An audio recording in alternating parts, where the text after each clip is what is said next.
उम्मीद करते हैं कि आप खैरियत से होंगे और मर्दुआ है कि आप हमेशा खुश रहें, हंसते और मुस्कुराते रहें और इसी तरह हमें अपना प्यार दिखाते रहें। बिल्कुल जी, मेरा नाम मौसम मैं हूं तारिक महमूद। मैं मोहम्मद यूसुफ। तो आज हम जिस वीडियो पर रिएक्ट करने जा रहे हैं, वीडियो का टाइटल है when Indian navy destroyed Karachi, India remember operation Trident 1971 वार। तो 1971 बार जो कल के दिन था शायद, तो वीडियो देखते हैं और अपना रिव्यू ऑन पर देंगे। कौन ऑन करते हैं? 1 2 3 स्टार्ट। नमस्कार and welcome you all to world affairs. मैं हूं प्रशांत धवन। नाउ आज है 4 दिसंबर और आज ही के दिन शुरू हुआ था ऑपरेशन ट्राइडेंट और इसीलिए आज हम सेलिब्रेट करते हैं 4 दिसंबर को हम सेलिब्रेट करते हैं नेवी डे। यहाँ पर आप देख पाओगे ट्वीट है हमारे देश के प्राइम मिनिस्टर की बेस्ट विशेस और नेवी डे, और इन्होंने एक बहुत ही अच्छी वीडियो भी शेयर करी है जो मैं आपके सामने प्ले करना चाहूंगा। स्वतंत्रता के बाद हमारी भारतीय नौसेना ने विभिन्न अवसरों पर अपना पराक्रम दिखाया, चाहे वो गोवा के मुक्ति संग्राम हो या 1971 का भारत पाक युद्ध। जब हम नौसेना की बात करते हैं तो सिर्फ हमें युद्ध ही नजर आता है, लेकिन भारत की नौसेना मानवता के काम में भी उतनी ही बढ़ चढ़ करके आगे आई है। मैं नौसेना से जुड़े सभी लोगों का अभिनंदन करता हूँ। ना हमारे देश के पीएम ने बिल्कुल ठीक बात यहाँ पर बोली है। नेवी का रोल सिर्फ मिलिट्री में नहीं है, नेवी आज के समय डिजास्टर मैनेजमेंट में भी कई लोगों की जान बचाती है। मगर जब ये डेट हम याद करते हैं ना 4 दिसंबर, तो सीधा हमारे माइंड में आती है 1971 की जंग। और मैं वैसे आपको ये बता दूं कि नेवी डे की करेक्ट हिस्ट्री के बारे में काफ़ी लोगों को प्रॉपर जानकारी है नहीं। कुछ लोग कंफ्यूज कर देते हैं, अच्छा पाकिस्तान की जो सबमरीन थी गाजी के नाम से, उसको हमने डिस्ट्रॉय किया था तो हम सेलिब्रेट करते हैं नेवी। कुछ लोग मान के चलते हैं कि इसका कुछ और रीज़न है। मगर मैं आपको इस वीडियो में प्रॉपरली बताऊंगा कि ऑपरेशन ट्राइडेंट शुरू कब हुआ था और क्यों ये इंडियन नेवी का फाइनेस्ट आर था। ना पहली बात तो ये जान लीजिए कि दिसंबर महीने में भारत और पाकिस्तान का 1971 का युद्ध शुरू हुआ था। उससे पहले क्या हुआ कि ईस्ट पाकिस्तान में जब पाकिस्तान की सेना ने इतना जेनोसाइड किया, आम लोगों को इतना मारा, तो मुक्ति बानी खड़ा हो चुका था और उसके बाद मुक्ति बानी लगातार रेजिस्टेंस दे रहा था पाकिस्तानी आर्मी को ईस्ट पाकिस्तान में। उस वक्त पाकिस्तान के डिक्टेटर जनरल याया खान ने यह डिसाइड किया कि 3 दिसंबर, जी हाँ ये डेट याद रखिएगा, 3 दिसंबर को पाकिस्तान की एयरफोर्स लगातार इंडिया के फॉरवर्ड बेसिस पर बॉम्बिंग करेगी। और पाकिस्तान ने किया यही, अपने कुछ फाइटर जेट भेजे और इंडिया की नॉर्थ वेस्टर्न बॉर्डर पे लगातार इस तरीके से बॉम्बिंग कर दी। और तभी इंदिरा गांधी जी ने यह कहा कि ये एक डिक्लेरेशन ऑफ वॉर है, अब Republic of India officially at war है with the Islamic Republic of Pakistan. Now जैसे ही वॉर स्टार्ट होती है, वैसे देखो हमें पता था नहीं कि ये वॉर 13 दिन तक चलेगी, पाकिस्तान इस तरीके से सरेंडर कर लेगा। मगर एक बेसिक मूव इंडिया की तरफ से ये था कि वॉर जैसी स्टार्ट होती है ना, हमें पाकिस्तान पर यहाँ पे ब्लॉकेड इंपोज करना पड़ेगा। अरेबियन सी से कोई भी कार्गो हेल्प का पाकिस्तान तक नहीं पहुंचना चाहिए, क्योंकि बहुत से देश थे यहाँ पर, गल्फ कंट्रीज थे, टर्की था, इवन यूएसए था, ये लगातार वेपन सेंड कर रहे थे पाकिस्तान को अरेबियन सी से। तो इंडियन नेवी का पहला चैलेंज ये था कि पाकिस्तान नेवी को यहाँ पर हराकर कराची पोर्ट को ब्लॉक कर दिया जाए और उसके बाद पाकिस्तान पे हमें कंट्री ब्लॉकेड इंपोज करें ना। उस वक्त इंडिया के रास्ते में एक पाकिस्तान की सबमरीन थी पीएनएस गाजी के नाम से। पीएनएस गाजी वैसे एक अमेरिकन मेड सबमरीन थी। यूएसए ने यह सबमरीन पाकिस्तान को दी थी लीज पर, ताकि पाकिस्तान खुद की रक्षा कर पाए। और 4 दिसंबर ये वो इंपॉर्टेंट दिन है, जी हाँ, डिक्लेरेशन ऑफ वॉर के एक दिन बाद 4 दिसंबर को इंडियन नेवी ने आगे फॉरवर्ड मूवमेंट करी और पाकिस्तान की सबमरीन पीएनएस गाजी डूब के डिस्ट्रॉय हो गई। माइंड यू, अभी भी ऑपरेशन ट्राइडेंट शुरू नहीं हुआ है। ऑपरेशन त्रिशूल, जी हाँ, ट्राइडेंट की हिंदी आपके लिए त्रिशूल ही होती है, तो ऑपरेशन ट्राइडेंट अभी भी स्टार्ट नहीं हुआ है। और ऑलरेडी जो बहुत ही इंपॉर्टेंट सबमरीन यूएसए ने लीज पर दी थी पाकिस्तान को 1968 में, ये ऑलरेडी डूब के डिस्ट्रॉय हो चुकी है ना। डूबी कैसे पीएनएस गाजी, इसको लेकर पाकिस्तान के 2 वर्जन है। पहले तो ये कहते हैं कि इंटरनल कुछ ब्लास्ट हो गया था उसमें, दूसरा ये कहते हैं कि बहुत सारी माइंस बिछा रखी थी इंडिया ने, अंडर वाटर माइंस, जिसकी वजह से पीएनएस गाजी डूब के डिस्ट्रॉय हो गई। इंडियन साइड का वर्जन ये है कि हमने डायरेक्ट अटैक भी किया था, बिल्कुल कॉर्नर कर दिया था पीएनएस गाजी को, और उसी वजह से पाकिस्तान की जो मेन सबमरीन थी जो पाकिस्तान का थोड़ा बहुत डिफेंस कर रही थी यहाँ पर, ये डिस्ट्रॉय हो गई। खैर अब भारत के सामने एक क्लियर फील्ड थी। अब हमको डायरेक्टली पाकिस्तान के 2 जो यहाँ पर डिस्ट्रॉयर थे उनको हटाना था और फिर हम कराची पोर्ट पर बॉम्बिंग कर सकते थे और एक प्रॉपर ब्लॉकेड लगा सकते थे पाकिस्तान का अरेबियन सी में। और यहीं पर स्टार्ट होता है ऑपरेशन ट्राइडेंट 4 दिसंबर को, मतलब कि आज के दिन ही स्टार्ट हुआ था ऑपरेशन ट्राइडेंट और ये चला था 5 दिसंबर तक। और फिर ये है आपके सामने ऑपरेशन ट्राइडेंट की टास्क फोर्स। इन शिप्स और बोट्स ने मिलकर इंडियन नेवी के लिए एक मैं कहूंगा एक सुनहरा इतिहास रच दिया था जो हम आज भी याद रखते हैं। और यहाँ पे आप कहोगे वेट, मैंने कहा शिप्स और बोट्स, जी हाँ, कई तो हमारे यहाँ बोट्स थी, उस वक्त हमारे पास बोट्स थी जिनके पास इतनी पावर ही नहीं थी कि खुद ट्रैवल कर पाए इंडिया के मिलिट्री बेसिस से कराची तक। कई हमारी छोटी छोटी बोट्स थी जिनके पास एंटी शिप मिसाइल की सुविधा थी, उनको लॉन्च करने की सुविधा थी, उनको लॉन्च करने का सिस्टम था, मगर उनके इंजन इतने स्ट्रांग थे नहीं कि वो खुद पाकिस्तान के कोस्ट तक जा पाए। तो हमारी जो बड़ी बड़ी शिप्स थी यहाँ पर, उन्होंने लिटरली टो करके घसीट के इन छोटी छोटी बोट्स को कराची तक पहुंचाया। और फिर एक बार जब ये बोट्स, एंटी शिप मिसाइल वाली बोट्स कराची पोर्ट तक पहुंच गई, फिर हमने पाकिस्तान का माइन स्वीपर, उसके अलावा इनका डिस्ट्रॉयर, कुछ और शिप्स ये डिस्ट्रॉय कर दी और फिर लगातार कराची पोर्ट का जो फ्यूल स्टेशन है वहां पर बॉम्बिंग करी। इतनी बॉम्बिंग करी कि कराची पोर्ट में आग लग गई और ये आग 4 दिन तक जली थी। इससे पूरे पाकिस्तान का मोराल एक तो डाउन हो गया था, दूसरी बात यह है एक प्रॉपर ब्लॉकेड अब इम्पोज हो चुका था पाकिस्तान पर। पाकिस्तान के मित्र मुल्क अब अरेबियन सी से थ्रू शिपिंग रूट पाकिस्तान की हेल्प नहीं कर पाते। और जो ये ब्लॉकेड हमने पाकिस्तान पे लगाया था, इसका इम्पैक्ट पाकिस्तान की साइकी पर बहुत लंबे समय तक रहा। मुझे याद है जब 26/11 हमले हुए थे इंडिया पर, उस वक्त भारत सरकार ने एक, आप कह लीजिए, विचार चल रहा था, एक डिस्कशन ये भी हो रहा था कि क्यों ना हम ब्लॉकेड लगा दें पाकिस्तान पर जैसे 1971 में लगाया था। उस वक्त हमने कुछ भी नहीं किया, मगर मैं ये कह दूं पाकिस्तान में डर बहुत ज़्यादा था कि इंडियन नेवी इतनी स्ट्रांग है कि आज भी आराम से पाकिस्तान को लगा सकती है प्रॉपर ब्लॉकेड और पाकिस्तान कुछ प्रॉपरली इंपोर्ट एक्सपोर्ट फिर कर नहीं पाएगा। और अगर आप सोच रहे हैं अच्छा इसलिए इसको कहते हैं इंडियन नेवी का गोल्डन टाइम, नहीं, एक फैक्टर यहाँ पे और भी है जो आपको भूलना नहीं चाहिए।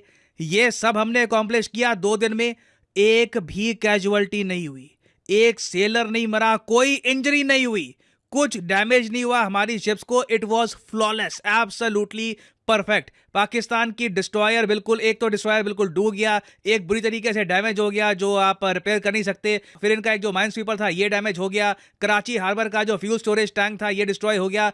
It was a flawless victory for India. और इससे देखिए जो मोमेंटम था ना, ये कंप्लीटली भारत की साइड शिफ्ट हो चुका था। उसी वक्त यूएस समेत दुनिया की बाकी सुपर पावर्स को पता लग गया था कि ये वॉर इन दी एंड जीतेगा इंडिया ही। और इसलिए फिर हमने ये भी देखा कि यूएसए ने अपना जो 7th फ्लीट है ये भी इंडिया की तरफ भेजना स्टार्ट कर दिया था, जो इवेंचुअली यूएसएसआर ने ब्लॉक किया, क्योंकि यूएस ने भी देख लिया था कि इंडिया ने लिटरली क्लीन स्वीप कर दिया है पाकिस्तान को। और देखिए, मैं बाजवा की जो स्टेटमेंट है ये सुन रहा था जब बाजवा रिसेंटली रिटायर हुआ है पाकिस्तान का आर्मी चीफ। उसने लास्ट मोमेंट पर भी ये कहा कि 1971 की वॉर मिलिट्री फेलियर नहीं था, पॉलिटिकल फेलियर था। अब ऑपरेशन ट्राइडेंट आप ही बताइए, ये क्या पाकिस्तान का मिलिट्री फेलियर नहीं है? इंटरेस्टिंगली बिलावल भुट्टो जो पाकिस्तान के विदेश मंत्री हैं, उन्होंने अपने ही फॉर्मर आर्मी चीफ की स्टेटमेंट काटी और ये कहा कि नहीं, 1971 वॉर पाकिस्तान का एक मिलिट्री फेलियर है। और इंपॉर्टेंट है इस कंट्री के लिए ये एक्नॉलेज करना कि पाकिस्तान की मिलिट्री बुरी तरीके से फेल कर गई थी 1971 में, and it was India's finest hour. और वैसे अगर आप बात करें भविष्य की, तो इंडियन नेवी का भविष्य भी बहुत ही उज्जवल है। पहली बात तो देखिए, हमने जो पुराने आप कह लीजिए साइन थे कॉलोनियलिज्म के, ये भी अब रिमूव कर दिए हैं। जो इंडियन नेवी का नया इंसाइन है आप देखोगे, it is very much associated with India. Chhatrapati Shivaji Maharaj का जो मेन सिंबल था वो यहाँ पर बैकग्राउंड में है, इंडियन नेवी का लोगो है। It looks and feels very much Indian. Future में हमारे प्लान ये हैं कि 15 साल के अंदर अंदर इंडियन नेवी के पास टोटल 200 वॉरशिप्स होने वाली हैं, 200। अभी के लिए हमारे पास करीब 130 के आसपास वॉरशिप्स है, तो एक बहुत ही बड़ा इंक्रीज आपको दिखेगा आने वाले सालों में। और एग्जाम पर्सपेक्टिव से ये भी याद रख लो कि इस बार जो इंडियन नेवी डे हुआ है ना, इसका थीम भी है, थीम है going out to the neighbours of the maritime. ये आपसे एग्जाम में पूछ सकते हैं, ये लिख लीजिएगा। फाइनली मैं यहाँ पे आपसे एक सवाल ही पूछूंगा कि इंडियन एयरफोर्स डे कब होता है? नीचे कमेंट सेक्शन में लिखो। मैं इसके बारे में कुछ ऑप्शन नहीं दूंगा, कुछ बताऊंगा नहीं सही आंसर क्या है, क्योंकि गूगल करके आपको सही आंसर मिल जाएगा, मगर मेरे हिसाब से आपको बताना चाहिए इसका आंसर। लिखिएगा कमेंट सेक्शन में इंडियन एयरफोर्स डे हम कब सेलिब्रेट करते हैं। और फाइनली यहाँ पर मैं ये भी ऐड कर दूं कि आप किसी भी एग्जाम की तैयारी कर रहे हैं, चाहे SSC, UPSC, bank, any examination, comment section में जाइए, यहाँ पे आपको मिलेगी list. For example let's say आप प्रिपेयर कर रहे हैं फॉर यूपीएससी, क्लिक करिए यूपीएससी के लिंक पर और यहाँ पे आप परचेज कर पाएंगे अनअकैडमी का यूपीएससी कोर्स। सिंपली यहाँ पे आपको क्लिक करना है प्लस पर और यहाँ पे जो भी प्राइसेस लिखे हैं ये पे करने की जरूरत नहीं है। सिंपली यहाँ पे आपको कोड यूज करना है PD10 और अपने आप प्राइसेस गिरना यहाँ पर स्टार्ट हो जाएंगे। You will be able to save a lot of money, so use the code PD10 and start saving money. So इसी नोट के साथ ये है वीडियो का अंत। Thank you for listening and as always God bless you all.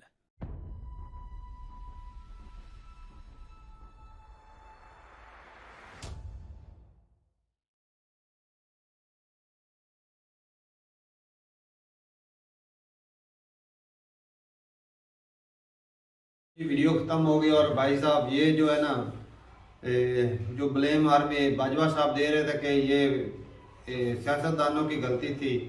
1971 में ये गलती तो दोनों की थी और बाकी जब इलेक्शन हार गए थे। हाँ तो उनके हकूक बंगालियों के हकूक उन्हें देने चाहिए थे। इंसाफ तो खुद नहीं किया इन्होंने। इंसाफ तो नहीं किया, सियासतदानों का भी इसमें ब्लेम था भाई। और बाकी सरेंडर सियासतदानों तो नहीं किया, आर्मी ने किया था सरेंडर। या तो होता है ना कि सियासतदान जाए और बोले कि भाई हम हार गए, आप ये जंग रोक दो। सरेंडर आर्मी वालों ने किया। तो इतना बड़ा सरेंडर, वो तो अपने बंदे मंगाने के लिए। हाँ उन्होंने तो भी आसानी से इतने बंदे मंगा। सरेंडर ताई बंदा करता है जब हार जाता है, यार तस्लीम कर लेता है। भाई साहब ये फंस चुके थे बुरी तरह से। वही बात इस वजह से। लेकिन ना भाई साहब सर यहाँ पे बात ये आ जाती है कि ये यहाँ पे अक्सर जो हम सुनते हैं ना तो लोग अक्सर यही बताते हैं कि जो सरेंडर इतना ज्यादा हुआ था ना उसमें जो सरकारी मुलाजम थे उनका भी था और जो पुलिस वाले काफी ज्यादा पुलिस तादाद में थी बांग्लादेश में वो भी थे, सारी आर्मी नहीं थी। तो बहुत सारे सरकारी इदारे साथ में वो भी पकड़े गए थे ना, इंडियन आर्मी के थे चढ़ के तो वो भी पकड़े गए। तो यहाँ पे ये भी भाई सुना जाता यार जो भी ये नागरिक तो पाकिस्तान के थे ना। बिल्कुल हाँ ये वो जंग लड़ने के लिए गए थे ना, क्या क्या सुलह सफाई के लिए गए थे, जंग लड़ने की शमूलियत का उनका भी नाम तो शामिल आएगा ही। लेकिन भाई साहब जो भी है ना ये था इंडिया के लिए तो भाई बड़ी जीत थी, लेकिन पाकिस्तान के लिए मैं कहता हूँ सबसे बड़ी हार थी। और ये ऐसी हार है कि वो हिस्ट्री में जो है कि धब्बा लग चुका है। हाँ। कि इतना बड़ा सरेंडर तो वर्ल्ड वार 1 में भी नहीं हुआ, वर्ल्ड वार 2 में भी नहीं हुआ जितना जी 1971 में हुआ पाकिस्तान का। और ये इंडिया की पाकिस्तान की जो आर्मी है उनकी बेखामी थी, प्लानिंग नहीं थी और पता जो था कि इंडिया जो हमसे पावरफुल है, ताकतवर है, पंगा ना लेने से पहले बॉम्बिंग उधर की। सही। तो फिर जाके जंग स्टार्ट हो गई और ऊपर से जो वो नेवी की जिधर से मदद आती थी उन्होंने वो रास्ता ही बंद कर दिया। रशिया ने भी रोक लिया अमेरिका को रास्ते में। हाँ। ऊपर से जो इंडिया की आर्मी नेवी थी उसने जो सबमरीन है उसको डुबा दिया, फ्री गेट्स और डिस्ट्रॉयर उसको तबाह कर दिया। ऊपर से कराची जो है पोर्ट वहां पे हमला करके सारे तेल को आग लगा दी 4 दिन तक। तो नुकसान तो जब पाकिस्तान का वो बंदर का जली ना 4 दिन तक आग जलती रही तब पाकिस्तान तो बिल्कुल खामोश हो गया। उसको पता लगा भाई एक तो हमें ऊपर से कोई मदद नहीं आ रही, एक तो हमारे पास तेल नहीं है, कोई हमारे रास्ते ही बंद हो गए। सही बात है। जब वसाइल खत्म हो गए, वो ऊपर से कोई हेल्प नहीं आ रही तो वो भाई पाकिस्तान भाई जब से पाकिस्तान आजाद हुआ तब से पाकिस्तान की जो पुलिस ही है ना बस उसी वजह से हम पुलिस ही गलत है। हर कोई जो है ना ताकत के नशे में, कुर्सी के नशे में ना पाकिस्तान का गलत इस्तेमाल करता है और जुल्म जो करते हैं भाई उन पे खुद हो जाता है। ये बांग्लादेशियों के साथ जुल्म था भाई, वो हमारे भाई थे और उनके साथ जुल्म किया गया, उनकी औरतों के साथ रेप किया गया और उनको 10 लाख बंदे को तकरीबन मारा गया सर। तो इतना ज्यादा जहाँ मौत का तांडव खेला गया भाई साहब, देख लो इतने लोग मारना तो थोड़ी बात नहीं, बहुत बड़ा जुल्म था भाई पाकिस्तानी आर्मी की तरफ से और पाकिस्तानी सियासतदानों की वजह से। तब जो है वो आज देख लो वो फिर हमसे ज्यादा आज वो खुशहाल है भाई, वो खुशहाल है, हमसे तरक्की कर गए।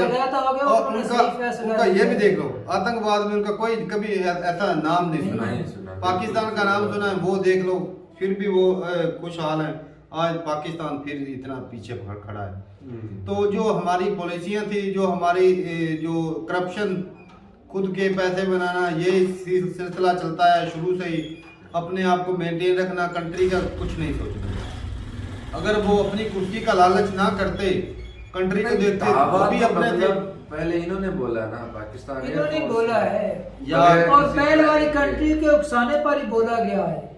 बाहर से इमदाद किसी पैसे आते थे, रहमान जीत गए थे और उनको हकूक नहीं दिए जा रहे थे। प्राइम मिनिस्टर की सीट वो जीत चुके थे, उनको हकूक नहीं दिए जा रहे थे। सही। उन पे जुल्म करते, उनको काला बोलते थे, बदबू वाला बोलते थे, भद्दा बोलते थे। अच्छा। ये पाकिस्तानी सियासत। अगर कोई बाहर से एड मिलता या कोई चीज मिलती तो वो भी उनको नहीं देते थे, वो खुद रख लेते थे। ये थी नाइंसाफी करते रहे। तो भैया उन्होंने इंसाफ लेने के लिए इंडिया का साथ लिया, ये तो पक्की बात है। और उन्होंने साथ दिया भी और जेनोसाइड करते रहे। और इंडिया की हेल्प से उन्होंने मुक्ति बाहिनी बनाई।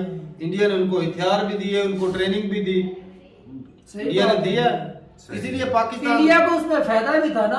इंडिया तो दोनों तरफ से गिर गया था। इंडिया को फायदा था, इंडिया फायदा भी हो गया। सही बात है। लेकिन वो फायदा करवाने वाला कौन है? जब दो भाई गलती तो अपनी लड़ जाते हैं ना, तो तीसरा बंदा फायदा उठा जाता है। और वही बात इंडिया ने किया। अगर बांग्लादेश रहता तो अगर वो भी स्ट्रांग होता, पाकिस्तान भी होता, तो इंडिया को तो भाई फिर तो बहुत प्रॉब्लम होती।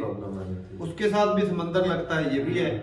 तो ठीक है भाई साहब, ये ना खामियां दोनों की हैं। सियासतदान भी गलत है, तो रहे हैं एक दूसरे के ऊपर ब्लेम लगा रहे हैं। वही सियासतदान, तो दोनों ने ऐसा काम किया जिसकी वजह से पाकिस्तान का ये हाल हुआ है। सही बात। और वर्ल्ड रिकॉर्ड बन गया।